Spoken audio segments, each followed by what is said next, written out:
Jom belajar buat dessert paling basic. Hai semua, Assalamualaikum. Jom kita buat agar-agar sirap ros, lembut, gedik dan tak keras. Mula-mula dalam periuk kita masukkan ayak dalam 1300 ml. Lepas tu call dia sirap ros FNN dalam 200 ml. Jadi total jumlah air tu lebih kurang 1500 ml. Kalau nak guna parti sirap ros boleh.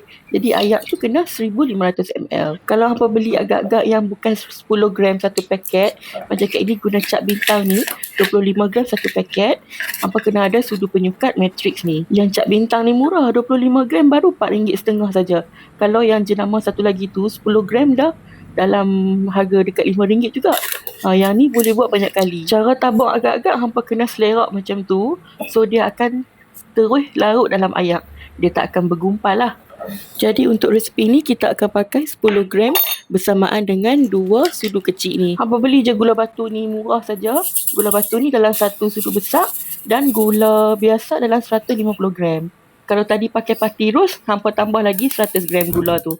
Jadi 250 gram. Dah campur semua, barulah hampa buka api dan mula-mula kacau dulu sebab kita nak bagi gula tu larut. Bila gula dah larut, barulah hampa biar dia mendidih. Biar mendidih selama seminit. Dah mendidih buat-buat macam tu, terus tutup api dan masuk dalam acuan. Kek ni masuk dalam bekas macam ni saja. Dapatlah dalam 2-3 bekas. Dan sejukkan dalam peti ais selama 4 ke 5 jam. Hasil dia agak-agak yang lembut, gedik macam ni. Memang sedap. Lalu kat tekak tu sejuk-sejuk. Memang rasa lega sangat bila kita makan waktu buka puasa tu kan. Jangan lupa try resepi yang mudah ni.